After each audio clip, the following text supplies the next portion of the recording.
It is difficult for a family man to adjust to life in the harsh jail system when he is incarcerated for the act of killing an intruder in self-defense. Wait, what's happening?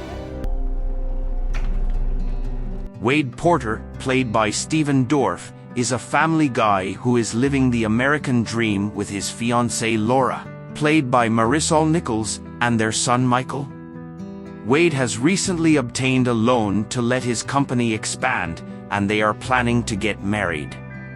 Laura looked pretty pleased when Wade finally snagged a loan from the bank to make their dreams happen. However, their fantasy turns into a nightmare. One night, Wade jolts awake hearing an intruder's footsteps. Somebody's in the house. He wakes up Laura, grabs a baseball bat, and they bolt to Michael's room, relieved to find their kid safe. Wade tells Laura to watch over Michael while he hunts for the intruder. In the kitchen, the intruder ambushes him, then dashes out of the house. Wade chases him down, accidentally nails him with a baseball bat in the yard, feeling awful for taking a life, even if it was an accident. Soon, the cops show up, thinking Wade goofed up by attacking the guy outside, especially since the intruder didn't take anything. Despite running from the house, Wade and Laura try to build a defense, but the cops still nab Wade. Since he attacked an unarmed intruder post leaving the house, Wade gets arrested and slapped with a murder charge. First day in the slammer, Wade clashes with a black inmate named Tinto, who feels slighted because Wade looked at him, even though it was harmless. In the holding cell, Wade's stuck with some big dudes who spook him as the new guy. Down for yours, Holmes? Next day, Laura visits Wade in prison, saying their son's asking about him. Laura plans to find a decent lawyer to get Wade out. A woman, Wade's public defender, claims he might get a few years in the clink and a whopping $1 million fine. Wade can't cough up that cash, but his defender vows to clear him of all charges. I'll do what I can to move things along. That night at San Quentin, a ruckus erupts among the prisoners, forcing the guards to use tear gas. Next day, Gordon visits San Quentin, telling a lifer named John Smith he's in for the riots.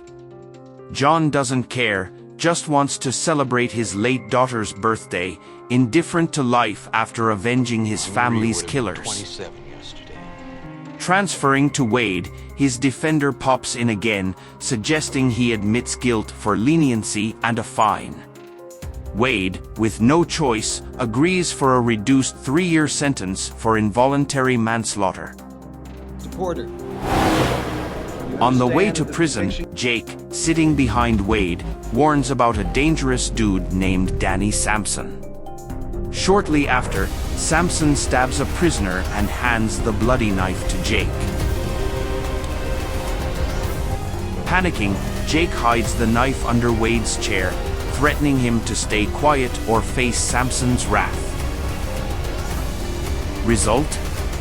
Wade's off to solitary until the stabbing's sorted. Lieutenant Jackson grills Wade, who clams up, leading to a transfer to the high-security unit commanded by Jackson. Congratulations, Porter. You're on your way to the shoot. These high-profile criminals face 23-hour lockdown with no visitors for the first 3 months. One day, guards lead Wade to a field where some hefty prisoners are gathered. A fight breaks out, but no one steps in. Turns out, it's a gladiatorial bout, with guards making bets. Post-fight, guards shoot rubber bullets at the 2 prisoners. An irked inmate revolts against Jackson's rules, getting beaten in a room by Jackson. Days later, Laura visits Wade, missing her guy after 3 months. Laura spills she's broke, and Wade suggests selling their stuff to make ends meet while he's in the joint. After a life sentence for causing mayhem at San Quentin, John lands in Wade's prison, becoming his cellmate in the high-security unit. You only fight. Neither. John immediately intimidates Wade, who tries steering clear of trouble. The next day, they're summoned to the courtyard where prisoners gather. Wade finally reunites with Jake, who says Samson's glad he didn't squeal on the bus. Meanwhile, John seems to know some inmates, getting reluctant but respectful greetings. John's got a rep for being a troublemaker in various prisons, offering Wade survival tips. Be the good veteran who can teach you prison politics. One day, Wade's forced to duke it out with a prisoner named Turner. Initially overwhelmed, Wade manages to turn things around and take Turner down.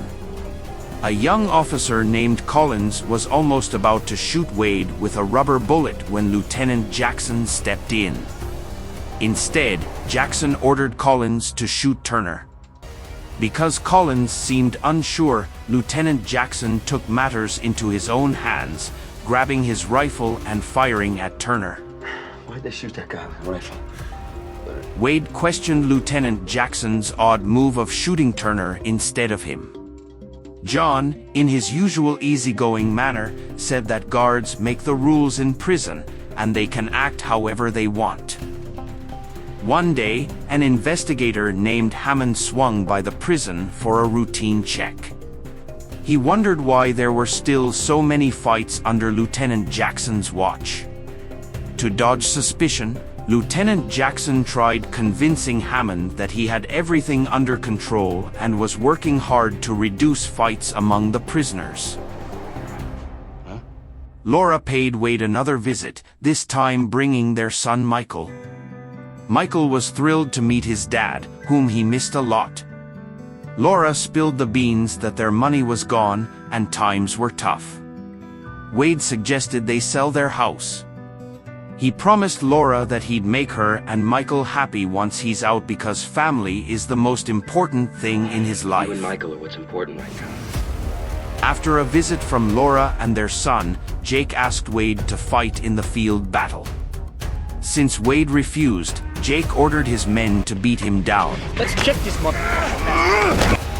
In the chaos, guards released tear gas at the inmates ganging up on Wade. John tried to help by attacking Jake's men. They're advising me back here. After the ruckus, John scolded Wade for being careless and not following Jake's orders. Jake, it turned out, was a gangster like Samson. As far as I'm concerned, you're the man. Encouraged by her mother, Laura ended things with Wade through a letter. Heartbroken, Wade turned to fighting other prisoners. John tried advising him not to let anger take over, but Wade, having lost all hope, didn't care anymore. After Laura decided to leave him, Gordon visited John in prison. John asked his friend to stop visiting, considering it a waste of time. Look. Stop wasting it here. The scene shifted to Laura packing with her mother's help. When Michael questioned why Wade's belongings were left, Laura explained they wouldn't live with Wade anymore. Michael was devastated, loving his dad a lot and wanting him to stay. Realizing Michael's deep love, Laura returned to visit Wade, promising to wait for him for Michael's sake. Wade was overjoyed to hear Laura's words, truly loving her and their son, eager to be back with them. However long it takes. Wade rushed to share the great news with John once he got back to his cell after their talk. Wade cooked up a scheme to spill the beans about the prison violence, maybe even score his release. John and Wade got their thinking caps on and started hatching a plan. First off, Wade asked Lieutenant Jackson if he could square off with a new guy in the security housing unit, none other than Tinto. Wade argued he wanted payback since Tinto had been a bully.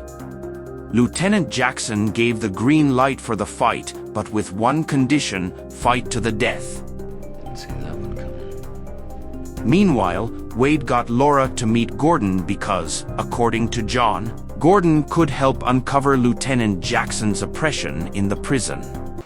The big day of the battle finally rolled around. Wade and Tinto went at it in a fierce showdown, but Wade struggled to keep up. Laura and Gordon were en route to the prison with FBI investigator, aiming to catch Lieutenant Jackson and his arbitrary actions. John seemed ready with his makeshift weapons stashed behind his glasses on the sidelines. After a while, Wade managed to turn the tables, taking down Tinto. But instead of finishing him off, Wade refused to kill Tinto, leaving Lieutenant Jackson fuming. As Lieutenant Jackson was about to unexpectedly shoot Wade, John stepped in to shield him, with all the inmates following suit. Lieutenant Jackson nearly wanted to shoot all the prisoners, but Roberts tried to calm him down, warning him not to act recklessly due to the serious consequences. Lieutenant Jackson then ordered the prisoners back to their cells. Just as John and Wade thought they were safe in their cell, a guard showed up and escorted them back to the field. Lieutenant Jackson stepped onto the field, gearing up to off Wade. But before that, Roberts chose to step away, not wanting to get involved when Lieutenant Jackson killed Wade. That's what my report will reflect. On the flip side, Collins sneakily reactivated the surveillance camera to expose Lieutenant Jackson's mistreatment of the prisoners through CCTV footage. As Lieutenant Jackson was about to kill Wade, John swiftly acted by slitting his throat. Another yard officer then shot John, and he succumbed to his wounds. Collins hit the emergency button, prompting other guards to rush to the field. At the same time, Laura and Gordon, along with FBI investigator, arrived. With Gordon and Laura's help, FBI investigator uncovered Hammond and Lieutenant Jackson's corrupt and oppressive acts. Wade's extra sentence got wiped out, and after behind bars, he was finally released, reuniting with Laura and Michael. Acknowledge that life is unpredictable, and despite careful planning, unexpected events may occur. Think of loved one, because at the end of the day, family is everything.